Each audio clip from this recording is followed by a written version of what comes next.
Всем добрый день! Сегодня у меня на канале видео про электроошейник. Как им правильно пользоваться, как им нельзя пользоваться, какие часто ошибки люди совершают при использовании электроошейника, ну и для чего он вообще нужен, как с ним правильно работать. У себя на канале я еще ни разу не делала видео про использование электроошейника. Почему? Потому что на самом деле меня пугают многие люди, которые используют его неправильно. Электроошейник — это такая вещь, которой очень легко собаке навредить. То есть при неправильном использовании вы можете реально покалечить психику собаки. Особенно если собака у вас достаточно мягкая. Недавно ко мне даже приходил рекламодатель с просьбой прорекламировать их электроошейник. Я отказалась, потому что они там пришли с очень таким китайским плохим электроошейником за около 2000. Я вам такие закупать сразу не советую. То есть есть несколько видов электроошейников. И в целях безопасности вашей собаки, сразу говорю, не берите ошейники стоимостью там до 2-3 тысяч. Это очень китайская штука, очень китайское качество.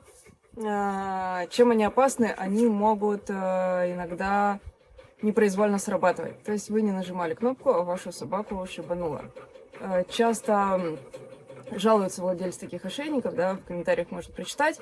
Мой пес что-то стал подпрыгивать в поле иногда.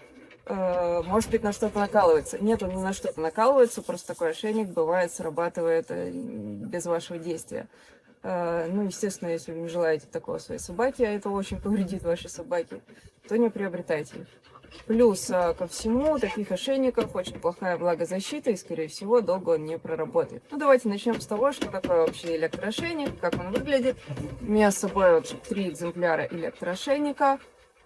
Первый — это мой самый первый электроошейник. Я его немножко переделала. В оригинале он, конечно, выглядит не так.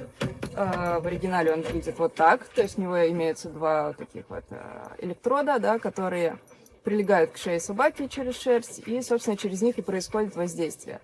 Практически у всех электроошейников воздействие через 3 канала. Первое — это звук, второе — это вибрация, и третье — это ток. Как я рекомендую использовать эти каналы? Первое — звук. Я свою собаку приучала на звук, это означает «ко мне». То есть это не предупреждение наказания.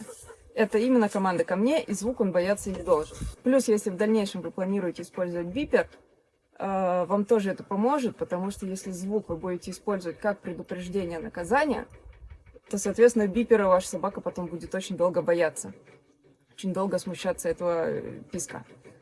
Я звук использовала для своей собаки как команда «ко мне», либо, если мы в пределах видимости, команда «оглянись, посмотри, что я тебе командую».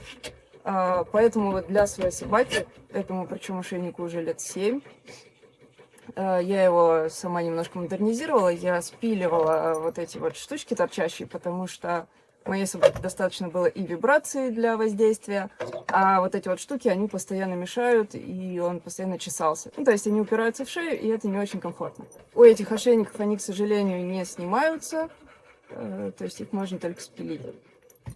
Дальше у меня есть вот такой ошейник. Это на самом деле GPS-ошейник, да, Artel. Но у него тоже есть функция дрессировки, и вибрация, и воздействие током. Здесь как раз уже производитель продумал этот момент. Здесь откручиваются электроды и ставится пластиковая заглушечка. Такие, я вот их сразу поставила. От этих ошейников такой пульт. Здесь есть 3 кнопочки. Это ток, звук, вибрация и кнопка переключения между ошейниками. Он поддерживает, можно подключить к одному пульту несколько ошейников, если у вас несколько собак. Да, для меня это очень удобно. Также здесь есть функция антилай, то есть для кого-то может быть полезно, у кого собака, там, не знаю, воет в машине или дома, когда остается одна. Антилай может помочь вам. Но, опять же, нужно очень тщательно к этому подходить. Нельзя просто одеть на собаку ошейник, включить антилай, уйти и думать, что ошейник воспитывает вашу собаку без вас. Нет, так не работает. Собаку к этому нужно подводить и нужно приучать. Тоже расскажу об этом в конце видео отдельно про антилай. Сейчас давайте рассмотрим, при каких вариантах вам вообще нужен электроошейник и как с ним обращаться. Первое и основное правило использования электроошейника. Воздействие током либо воздействие вибрацией мы используем только тогда, когда собака не выполнила команду, которую она отлично знает. То есть мы не применяем электроошейник на ту команду, которую собака у вас и раньше не выполняла. То есть если вы кричите, и ко мне она не подходит, и никогда не подходила по команде ко мне, ну, кроме чем дома там на кухне за колбаску, не надо применять электроошейник. Нет, вы не доучили свою собаку. Электроошейник применяется к собаке, которая знала команды, которая выполняла их, но в силу там возраста, в силу полового созревания, в силу каких-то гормонов, она решила, что вот теперь она может вас не слушаться, и теперь вот она, ну, в общем, у нее немножечко сносит крышу, да, и она у вас выходит из-под контроля. То есть вот к такой собаке применять воздействие электроошейником можно. Если у вас совсем молодая собака, и она у вас еще не обучена командам, она у вас никогда их четко не выполняла, к такой собаке применение электроошейника запрещено. А что помогает нам сделать электроошейник? Какое воздействие его вообще заменяет? На самом деле электроошейник заменяет длинную корду. То есть на самом деле электроошейник дарит собаке ощущение, что вы везде, в любом месте, на любом расстоянии ее достанете. Когда я натаскивала там и вообще воспитывала своего первого щенка, он у меня бегал, гулял просто с длиннющей кордой. Что это дает сделать? В любой момент времени, если он вдруг начинает что-то есть, я могу быстренько подбежать, схватить за корду и отдернуть его там от еды и поругать, наказать. Если ваша собака бегает без корды, соответственно, вы можете за ней бежать, ругаться, она будет убегать от вас и скорее стараться заглотить этот вкусный кусочек. То есть воспитательного эффекта в этом ноль. У собаки должно быть ощущение, особенно, да, у молодой собаки, у щенка, что хозяин, он вездесущ, он везде ее достанет, и неповиновение команде, оно бесполезно, все равно вы его догоните, достанете и заставите команду выполнить. То же самое ощущение дарит электроошейник. Но если в варианте с кордой вы можете реально собаку подтащить к себе и физически там заставить сесть, допустим, да, вы ему сказали сесть, а он продолжает бегать, вы можете его подтянуть к себе и прям физически посадить, да, или там уложить, то в случае с электроошейником так не получится. То есть, если ваша собака не садится, бесполезно щелкать ее кнопкой, она не сядет. Почему? Потому что эту команду она, видимо, у вас еще не зазубрила. Возвращайтесь на шаг назад и учите эту команду с кордой. Сегодня в поле я приехала с двумя новенькими собачками. Они в этом поле у меня еще не были, поэтому я буду их пускать по одной. И использовать я буду как раз электроошейник с GPS-навигацией, потому что мне так спокойнее. Они это поле еще не знают, они еще не знают, как отсюда вернуться домой. Со мной они уже больше недели, там уже около 2 недель. То есть мой голос они, конечно, уже знают, на меня они уже, конечно, отзываются. Но с новой собакой никогда нельзя на 100% предугадать, какие у нее есть в поведении сюрпризы. Недавно у меня потерялась как раз на этом поле собачка. Кому интересно, в Телеграме я рассказывала, как я ее потеряла, как я ее искала и чем все дело закончилось. Поэтому для меня будет спокойнее, если я буду знать, где в каждый момент находится собака. И сегодня я использую GPS-ошейник. Значит, внимание, как мы применяем электроошейник? На самом деле, для предотвращения какого-то нежелательного действия вам понадобится 2-3 воздействия на собаку. Если вы все делали правильно, она прекратит это делать. Но не обманываемся этим. Если вы начали применять электроошейник, собака должна гулять в нем, ну, месяца 3-4 точно. Даже если вам кажется, что вы победили вот эту вот команду, вы успокаиваете, вы ее реально победили, скорее всего, собака действительно будет слушаться. В 90% случаев там, на конкретную команду, да, допустим, отучали подбирать земли или отучали там убегать. Но почему нельзя переставать одевать электроошейник на прогулку? Потому что на 5-й, 10-й, 20-й день появится какой-то новый раздражитель. То есть, да, если вы отучили собаку там гоняться за голубями, на 10-й день вам встретится на дороге кошка. Другой раздражитель, собака проигнорирует снова вашу команду. Если вы сняли электроошейник, вы уже успокоились и гуляете без него, вы, соответственно, воздействовать на нее не сможете. К чему это приводит? Это приводит к тому, что собака начинает понимать, когда она в электроошейнике, а когда она без него. И таким собакам электроошейник становится прописан пожизненно. Выходя на прогулку, она уже отлично знает, что она в электроошейнике, сегодня нужно слушаться. Хоть через год вы снимете электроошейник, она в тот же день перестанет вас слушаться, потому что она уже точно понимает, что воздействовать на нее вы не сможете. Как этого избежать? Как это предотвратить? Первые месяцы на прогулку выходим только с электроошейником. Чтобы у собаки в голове, в принципе, не было данных для анализа, что она в электроошейнике, что она не в электроошейнике. Чтобы не создалась такая ситуация, когда все-таки раздражитель на собаку подействовал, а вы не смогли ее там остановить, вы не смогли ее наказать. Дальше, самое главное, то, что нужно очень внимательно соблюдать, это то, как воздействовать на собаку электроошейник. То есть мы уяснили, что вы не снимаете его первые 2, 3, 4 месяца точно. Допустим, вы вышли на прогулку, вы уже отучали собаку на поводке от подбора еды, и, в общем-то, там в 5 метрах от вас она отлично слушается, в 10 метрах от вас она средне слушается, приходится кричать погромче, а там в 20 метрах от вас она уже спокойненько ест еду. Как мы воздействуем, да? Допустим, собака в 20 метрах от вас подбирает какую-то вкусняшку, вы ей резко командуете «нет» или «фу», или да, любую вашу команду.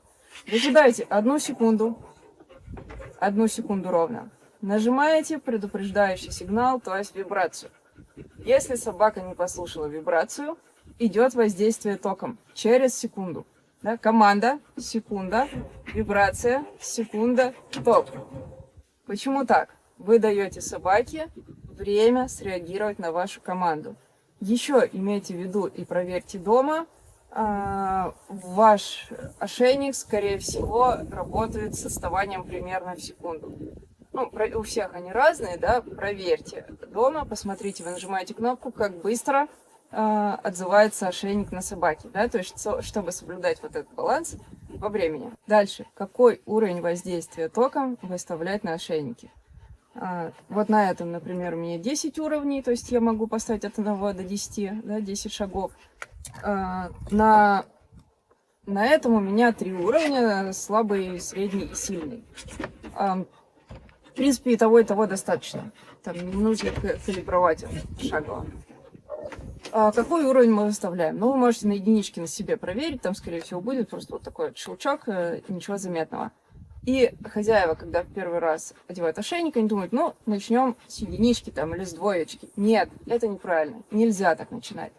Вы, конечно, это делаете из благих намерений, но на самом деле это приучает вашу собаку терпеть боль. И вы постепенно дойдете до десятки. Этого делать не нужно, не в этом цель вашего воздействия.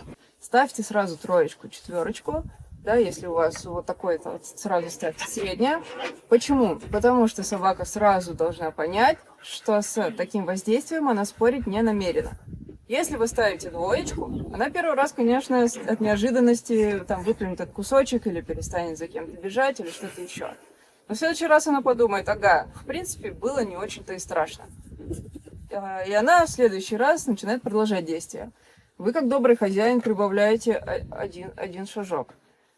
Она опять привыкает. И вы, как добрый хозяин, доходите до десятки. Вот так делать не нужно. Когда вы делаете пошагово 1, 2, 3, ну, вы на самом деле приучаете ее терпеть боль, она реально начинает терпеть боль, и вы, в общем-то, издеваетесь над собакой. Еще одна распространенная ошибка – это применение электроошейника в натаске. Я при натаске собак электроошейник применяю, но это не на первых этапах натаски. Это не для того, чтобы остановить погонку ни в коем случае. Смотрите, что происходит, да? Ну, часто неопытные владельцы, они применяют электроошейник для остановки погонки. Мол, классно, собачка бегает, поднимает птичку, я ее шарах, и она быстренько остановилась. Остановится она реально, ну, наверное, быстро. Но вы испортите вообще все, что предшествует подъему птицы. Вообще все. Во-первых, вы напугали собаку. С чем связала собака ваш удар током? Ваша собака связала удар током с подъемом птицы. Что будет собака делать? Она будет тужить. Она тут же через 2-3 урока у вас начнет жестко тужить. Она будет стоять на стойке, вы будете ее толкать, пихать, прыгать впереди нее, она не будет сходить с стойки. Почему? Потому что она поднимает птичку, и ее ударили током. Ну зачем ей поднимать птичку? Она боится птичку.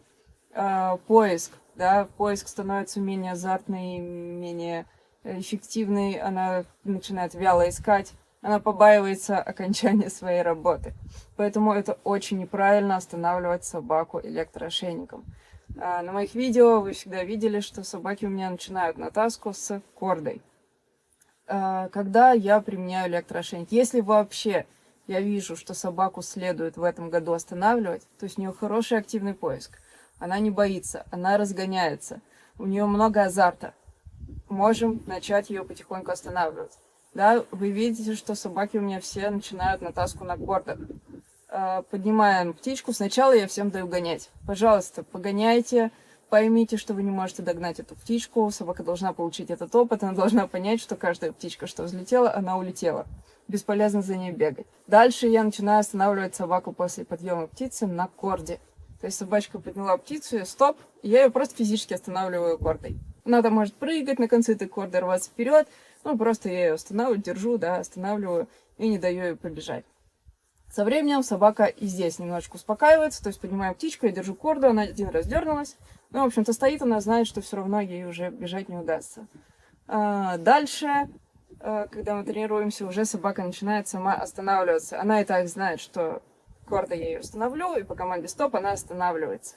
И вот после этого, когда я вижу, что собака плюс-минус стабильно останавливается, да, после каждого подъема птицы я говорю стоп, не трогаю корду, она уже сама останавливается, зная, что я все равно ее остановлю.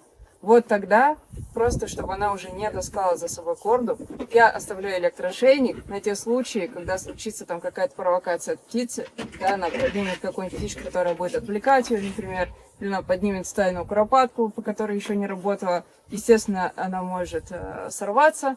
И вот тогда я уже воздействую электроошейником, но опять же не сразу, как только она побежала.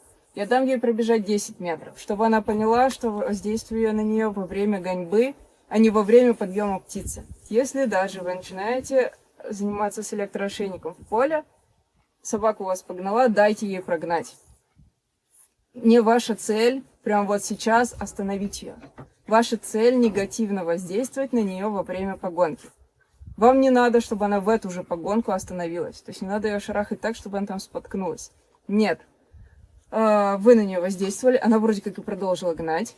Ничего страшного, оставьте ее в покое. На следующий день, при следующем занятии, вы увидите, что она уже успокоилась, потому что в предыдущий раз она получила опыт, он у нее запомнился, она его переработала, и в следующий раз гнать она уже будет меньше. Теперь про антилай. Как пользоваться антилаем, если ваша собака привыкла там гавкать или выть в ваше отсутствие, или когда вы оставляете в машине, ну или где бы то ни было. Первое. Как вообще работает антилай? В ошейниках стоит датчик на вибрацию голосовых связок.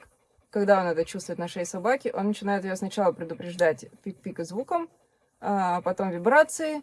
Током, насколько я понимаю, он не воздействует. Поэтому, как собаке объяснить, что не нужно выть, да? То есть, когда вы уходите, вы вешаете на нее ошейник, стоите за дверью и слушаете. Если собака начинает гавкать, вы сразу воздействуете на нее током. Тем же уровнем, которым вы там останавливали ее на улице, которым вы воздействовали на нее на улице. Сначала вручную, да, вы не включили функцию антилай, вы сначала просто на нее воздействуете сами. Сами слушаете, сами воздействуете. Дальше, когда собака плюс-минус уяснила, что она гавкает на нее воздействует, гавкает на нее воздействует, вот тогда вы уже можете оставлять функцию антилай включенной. И когда собака начнет опять там скулить или выть, ее сначала предупредит писк, потом вибрация. Если вы не сделаете первые этапы, не воздействуете током на собаку сами, к электроошейнику она быстро привыкнет. Она поймет, что он только пищит и вибрирует, ну и пусть он себе пищит и вибрирует. То есть у нее нет понимания, что это предупреждение перед более сильным воздействием. И второе. Собаки очень быстро подбирают тот тембр воя, да, при котором ошейник не слышит их. То есть они очень мелодично воют, и ошейник не воспринимает это как вибрацию, видимо, голосовых связок. И поэтому тоже вручную не забывайте управлять этой функцией, чтобы у собаки не было понимания, что можно выть вот так вот. Вот, наверное, это все, что я хотела рассказать на текущий момент. Если у вас есть какие-то вопросы, если вам кажется, что я что-то недорассказала, вы можете оставлять комментарии, вопросы, и тогда я сделаю дополнительное видео, где расскажу, может быть, то, что я упустила.